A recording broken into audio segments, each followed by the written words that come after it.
Hello, all. Thank you for joining us for another episode of Between Frets, a space where musicians meet and discuss all things music. And I am your host, Lacole Rose. We have a phenomenal guest for you today. I was hoping and just hope they would say yes, and they did. This person is a keyboardist for Rivas. They also have an album out with Tonia, I believe is the name, and that album is great. I just listened to that today. I just had to take a listen because I love both of these artists. So for this show, we have Heather Rivas. How are you doing today? I'm good. How are you? I am doing great. Again, I thank you so much for coming on. I really appreciate it. Of course. Yeah. Thanks for having me. You are very welcome. I saw your video where you were just like beasting through Whitney Houston, "I'm Your Baby Tonight." Yeah. And I was just like, yes. So where are you in the world? You're in California? Yeah. Right now, actually, I just got back to California today, and I have a day off in San Diego. But wrapping up a tour with an artist named Leve, and we have a pit stop today, so that's where I'm at. Oh, thank you for fitting us in. Where were you touring? We took a bus in. We're on a tour bus, and we pulled in from Phoenix We played Phoenix last night, and so we just got to San Diego today, and then tomorrow we'll play San Diego. Oh, so you're dead smack in the middle of a tour. Yeah, we're at the end though, so yeah, it's great. Oh, wow, that is awesome. So now that you have a brief break, I don't want to keep you too long. You play keys, which your page is great. And I just love how you just like lose yourself in the music. So could you tell us how you started? Yeah, my mom put me in piano lessons. I actually wasn't a huge fan of piano lessons growing up. But she was really kind of like, you got to stick through it, through high school because like, I don't want you to be one of those kids that was like, I let you quit playing piano. So it kind of just ended up becoming the instrument I played, and I really loved playing music, and so it just kind of became the instrument in which to find a path in music. And so I started when I was like 5 or 6 and went to an arts high school, and then went to Berklee College of Music in Boston, and then I moved back home to LA after college and kind of just continued the journey. Oh wow, Berklee. So I know you're like you could probably read music in the dark from a mile away, right? Well, actually, yeah. I mean, I can do a bit of reading, but I'm not like a heavy reader. I definitely am more by ear. So yeah. Oh, okay. So was anyone else in your family into music? That's how you got involved? Yeah, I mean, nobody in my family did music professionally. But they're definitely music appreciators and lovers of music. It was a bit of like my dad wasn't too stoked on me initially going to music school, for college, but he kind of had his doubts and stuff, but eventually kind of, they've always been supportive of that, and I think once they kind of saw that I found my path, they've been pretty supportive. So, but yeah, nobody in my family does music or like anything artistically, professionally. Oh, really? So normally when someone does that, it's like a family thing. So you just found your calling very early and just stuck with it. Yeah. Oh, goodness. Yeah, pretty much. So what kind of music sort of called to you at first? What were you listening to at like 5, 10, 12? Yeah, I think, as a little kid, I got my dad's CDs, and a lot of that was like, whatever greatest hits CDs he had. So he had, but he had like Michael Jackson's like Thriller Deluxe on a CD, and then he had Elton John, and then greatest hits and a couple CDs of that. And honestly, my first CD I owned was Grease the musical soundtrack. So I was like really into Grease as a kid, and awesome. Yeah, and so I started with that, but then I think, and I loved the Beatles growing up, and then I kind of, when I got into high school is when I really started listening to like jazz and pursuing jazz and like learning that craft. And then after that, I just kind of kept going like a pop direction. Okay. So Yeah. you said musical, so it's pretty the full gamut, full spectrum. So when did it finally Yeah. hit you that like, okay, I have an ear for this. I can sort of listen and pick it up. Was that very young? No, no, I don't. I'll say I think I had to kind of work for the talent. Okay. I don't think it came. I mean, I think my mom might say she was like you were always like kicking your leg or like doing some sort of thumping a rhythm. My dad was like, yeah, you had this like crazy leg. So I don't know. They like to claim that I had some rhythmic element going on, but I think I think it wasn't until I kind of went to high school where it was like I was kind of thrown in the deep end in this like arts high school jazz program, and really there is where I had my my butt handed to me. Oh So yeah. Oh yeah. I was like, oh, okay, like it's sink or swim out here, and so I had no other choice but to just like get better and transcribe music. So Yeah. When you get around yeah. other musicians, that's when you see I'm not as good as I thought I was. Maybe. Exactly. Yeah, that's kind of how it was. Yeah. So you were in the jazz. See, unfortunately, in my high school, well, I'm a lot older than you, but mine didn't have a jazz program. You had the band or you had classical. That's pretty much it. So were you Right. playing piano in that band, or did you have another instrument? I was playing piano. Yeah, like that was like the school had it was a public school, but it was really incredible because it was like it had auditions. So I auditioned for like the jazz piano like major in the high school. Oh, Yeah. oh, So then I kind of got catapulted kind of into that, like, okay, I'm one of like maybe like 7 or 10 jazz piano players in this jazz program, and it was very competitive kind of. So yeah, that's what I mean by it was like a very sink or swim environment. for sure. So you said later you got in around high school, you got into jazz and pop. What was that song or that artist or that made you say, okay, maybe jazz is maybe what I want to lean into? Yeah, I think honestly, Herbie Hancock, as was one of my favorite pianists and artists, and I think I admired him so much because he really went through like a wide range of genres within jazz, but he kind of kept breaking barriers as a musician, and I think that's always what I wanted to do was kind of like, okay, like I can learn the tradition, but then there's this whole other world of pop that I wanted to enter, and I felt like Herbie Hancock was kind of my jumping point and my like base starting inspiration. Okay. Well, okay. Yeah. If you're going to pick someone, Herbie's a good one to choose. Yeah. Yeah.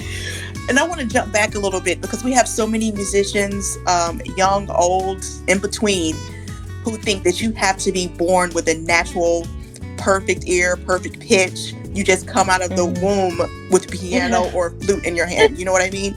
So Right. sort of tell them like, not everyone has, sometimes you have to work for it. And do you feel that was good for you to have to work for it?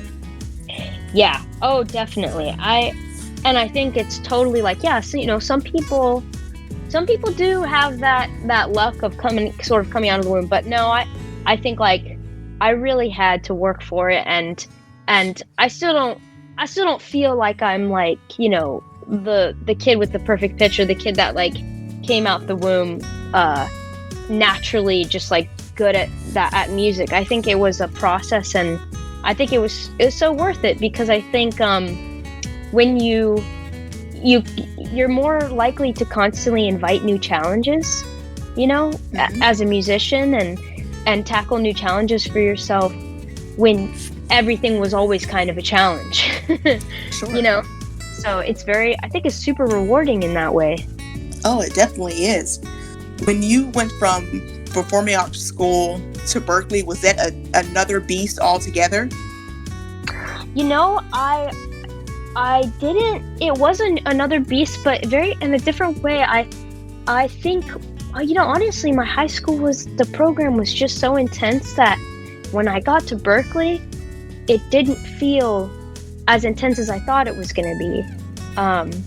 And I kind of stopped leaning into jazz at Berkeley, and I kind of went more into the pop realm, and that's where I kind of started challenging myself, was like learning more, kind of like just like, yeah, like more playing with people that wanted to do other music. And I kind of dove into just different genres a lot, like Latin music and stuff like that. And so I felt like it was a time to kind of break free of, like, I think this really ingrained jazz tradition that I had just come from. So it was a whole new beast for sure, but it wasn't as it didn't feel as like intense for some reason.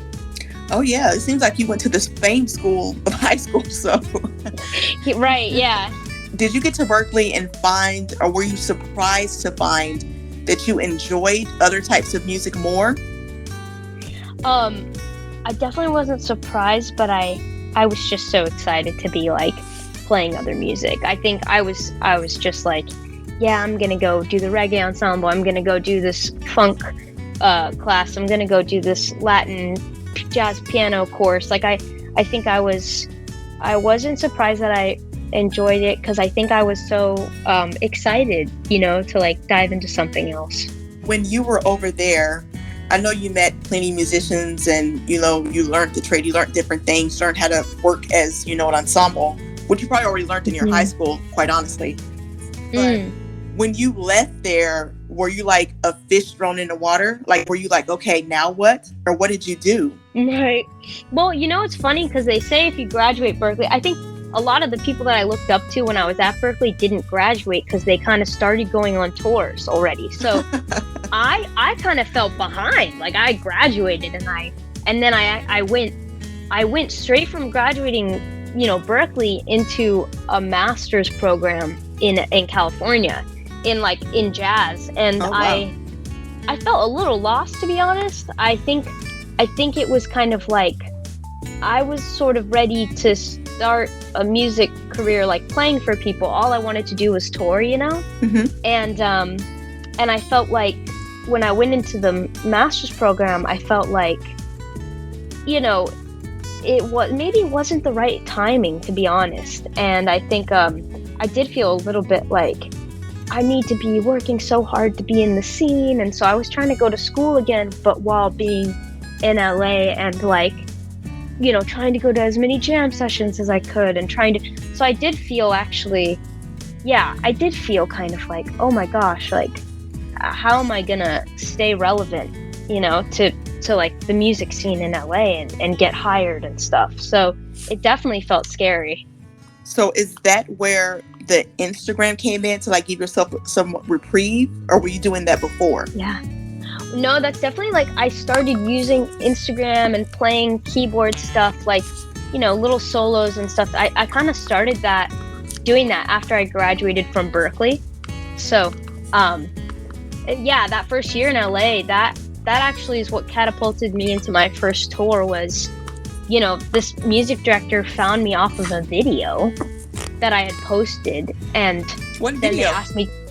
I don't even know if it exists anymore. I feel it was like in 2018, but there's a keyboardist named Corey Henry. Oh yeah. Yeah, and Corey Henry did like a challenge for like pickup jazz or something, and I like did a solo over his song, and he reposted it on his story. And I don't know, maybe I think this music director found me either through that or through hashtags or something. And he just reached out and said, hey, can you audition would you be interested in auditioning? So I took a pause and a deference from my master's program to start touring. Shut up. Well, you got the stamp of approval from Corey Henry. You're a beast, right? It was it was cool. It was cool to see social media do its thing. And were you expecting it? Was that the hope? Oh, it was the hope, but there were so many people that submitted. I was like, sure that he wasn't even going to see it, or he wasn't going to even acknowledge it, or so I was very like stoked on it. So was it first tour with him, or was it through him, the tour director met you, the music director from another band or another group? It was another artist. Okay. And that artist, like his music director, I think found me through that video, and then he just reached out. Yeah. So it just really was a lot of luck. So you're like, forget school. Let me go and sign off on this deferment. I'm out of here. I don't know how long. I don't know when to be back. No, literally, that's what happened. Yeah. When you were in high school, in college, and doing your master's program, or even when you were younger at 5, when you played your first open C, was your mind, okay, this is it. I want to tour. I want to do my own music. Or was it just like, I just want to enjoy music for me? Was it kind of both? I think it's both. I think for a long time, it was just so, like, all I had envisioned really was touring. Mm-hmm. And also like kind of entering music direction. And that was really my goal, but it felt like such a mystery to me. I didn't know how to get that gig. I didn't, it kind of happened through keeping in contact with people and honestly just putting myself out there. But no, the vision wasn't entirely clear for me. I think it kind of became clear as the work started coming, Mm-hmm. And I realized that as I started touring more, I realized that I wanted to spend more time home writing my own music and collaborating with friends. And so I think the pandemic gave me the opportunity to start doing that, which I was really grateful for, because I think I realized, oh, you know what? I kind of want to do both. Yeah. So, yeah. I think the pandemic was an eye-opener for a lot of people, and it allowed you to sit back and actually think, okay, what next, Totally. Yeah, it did that. It really did that. I think I realized, like, oh, you know what? Like, touring is fun. I love it so much, and it's a blessing to be able to do it. But also, hey, I like making my own music, like just for me, just to enjoy. So before the pandemic hit, you were on tour maybe 2-3 years with an artist or different artists before that pandemic happened? Yeah, I was on tour for like 2 years, and then the pandemic hit, and I was about to be on tour again with a new artist, and then that didn't work out, and then honestly I had a bit of a rough patch there, as I'm sure a lot of musicians did, but having to find another way to work was challenging, and really having to sit with your own thoughts and kind of like envision your life. Yeah. So it was, as I'm sure, it's like, I'm not saying anything new. I know a lot of people went through things like that, challenges like that. So I had about a 2-year pause, and then it wasn't till 2021 or 2022 2022 that I got to come back into touring. So it's 2 years that I didn't get to tour. And then 2022, I was fortunate enough to kind of pick back up again. So during that break, is that where the album or parts of the album with Tonia came together? Or was this totally something different? Totally something different. I have my own album that I just released in August, and oh, awesome! Those What's songs, the name? Catch 22. Awesome. Yeah, and so that album I was totally like, from the time off, I spent like writing songs, and pretty much from 2021 to now 2023, I kind of wrote songs, with some with Tony and some just on my own and with some other friends. And then I did this self-produced album in August, which was a culmination of all that music. And then 2 songs on that album, Tonina and I decided to make acoustic versions of and release this little EP that we just released together like a couple days ago. Oh, so tell us about Catch 22. How many songs? What was the first single off that album? The first single was, it was Down My Neck, I think, or Lips, but I think I had like 3 singles off of it. I'm kind of forgetting right now. It feels like a long time ago now, but what is time? Yeah, I know, exactly. Catch 22 was kind of the title was really about like the feeling that I would get in the music industry, where you're in a lot of rooms with people, and I worked for a lot of different artists, and just the environment of feeling like, sometimes things are said or done that I didn't personally agree with, or, and as it goes. But I think sometimes I didn't feel authentic to myself. And, but then, you feel like, okay, I can't really stir the pot here, or like, when does it feel right to be authentic? And ultimately I'm not choosing to be in music to not, why would I be in this line of work if I didn't want to be kind of my authentic self? But then also I don't want to shoot myself in the foot, I want the gig, right? Yeah, exactly. It's that whole thing. So I think the album was kind of a culmination of like that idea of it kind of feels like a catch-22. I totally understand that. You're in the business, you gotta still do business. You know what I mean? Exactly. Yeah. So, and that's another thing for the pandemic, because had that not happened, you might not be able to find your true voice. Totally. So totally. It was a kind of a blessing for a lot of people, honestly. I think so. I think it was. It's like been an eye opener for so many people. Yeah.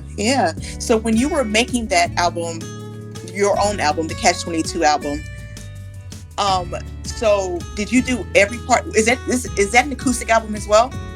Just partially acoustic and partially like electronic and programmed, and but I recorded like all the instruments, and so I recorded all the instruments except like drums. I had a friend do, or I programmed my own samples.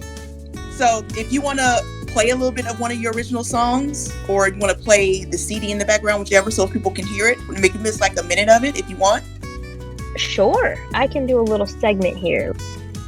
You are listening to a snippet from Heather Rivas' album Catch-22. Enjoy. Does it ever subside? This feeling that I'm not alive. Will it ever subside? The feeling that I'm not alive.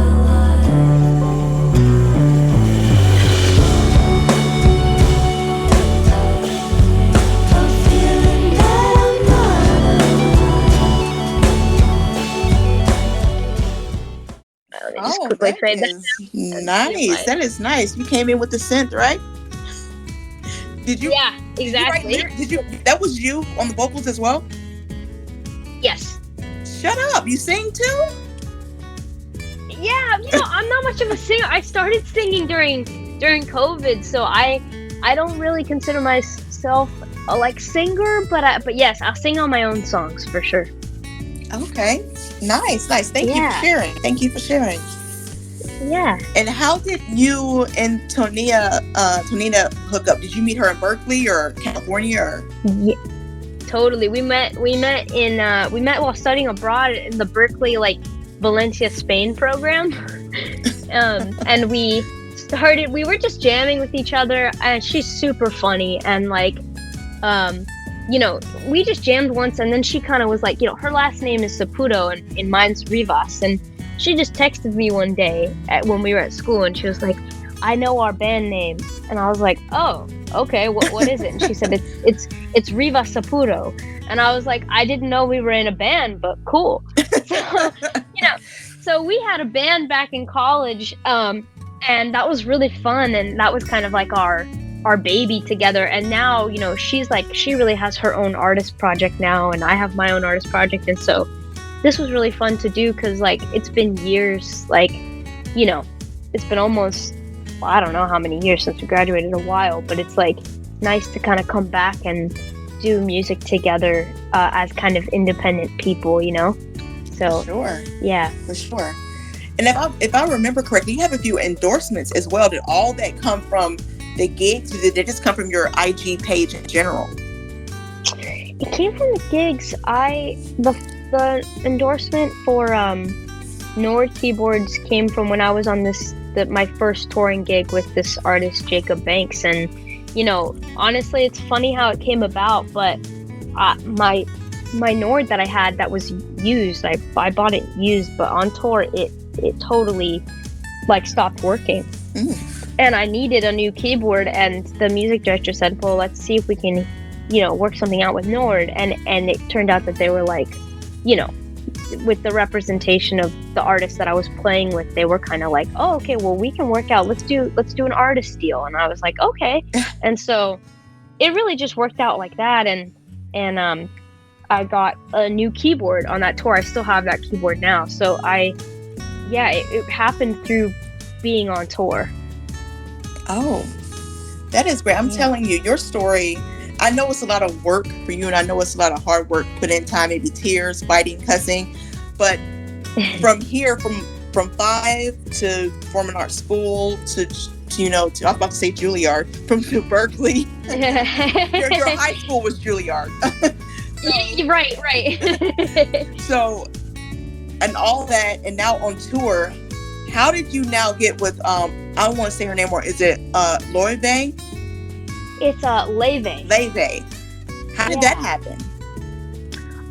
Well, it happened through just like the music directors who were taking on her project for this current tour that she's doing. They reached out to me and asked me to come in and hop in and run. I also will run like backing tracks for artists and stuff. So it was kind of like, Leve was looking for, because Leve's, music, it's influenced from classical and jazz, but it's a pop gig too.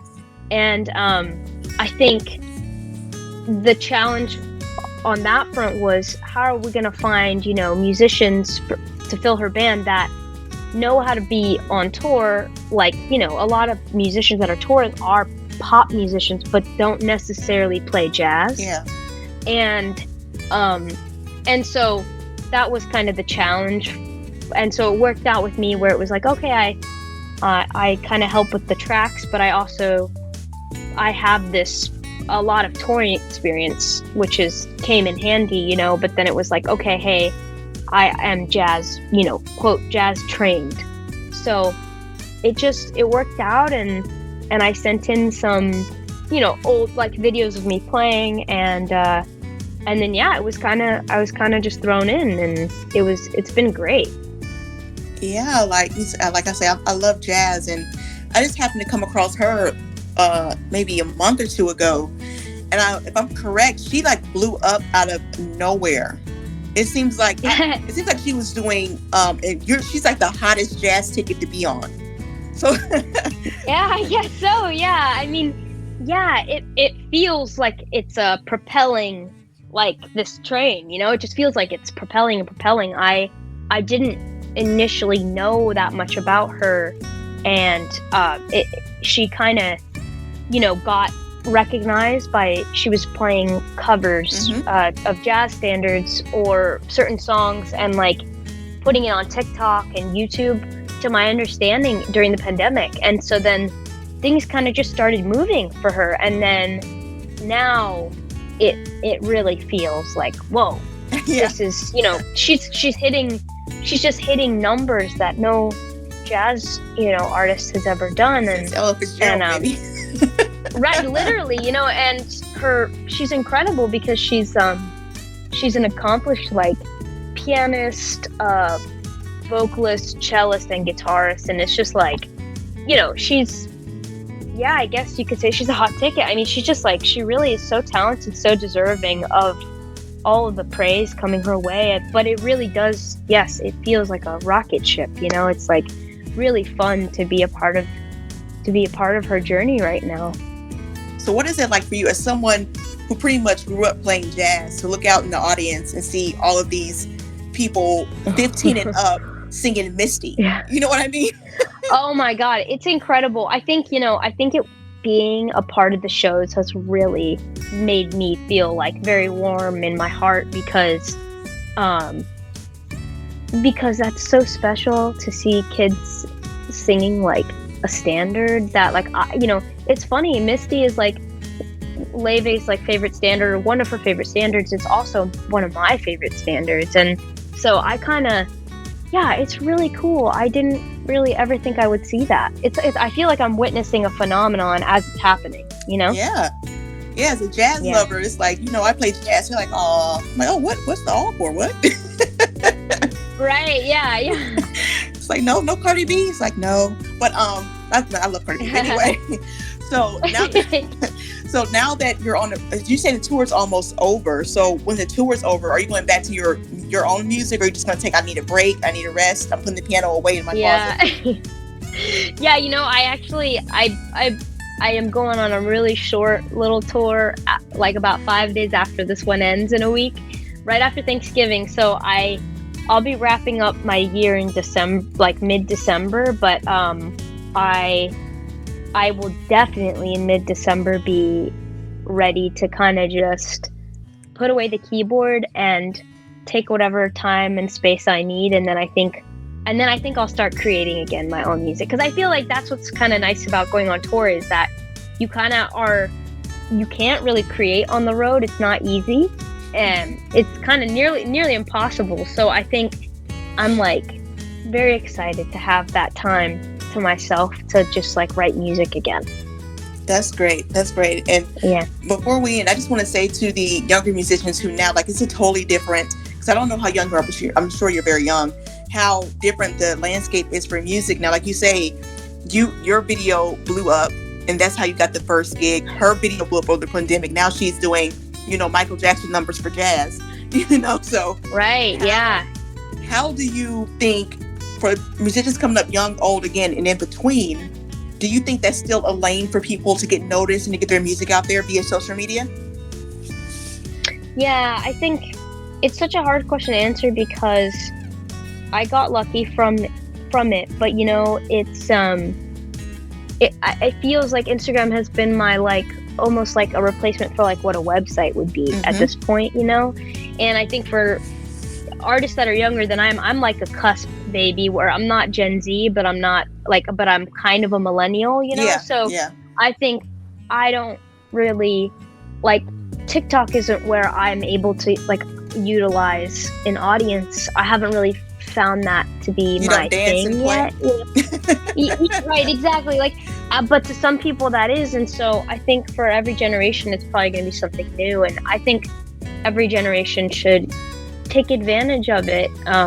Absolutely, I think it's a tool, and you should use it. But I also think, like, it's okay if you don't want to.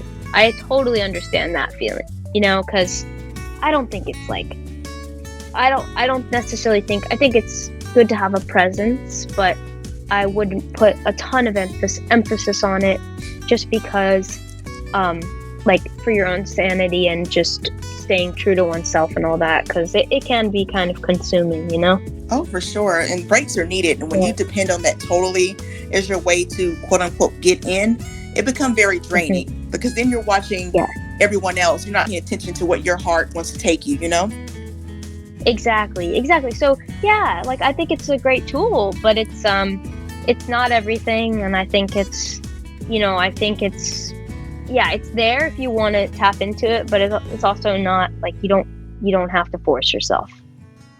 Absolutely. Well, Heather, I would again like to thank you for joining me, and everyone, please go to their page and just scroll, listen. Get Catch 22, get everything they put out.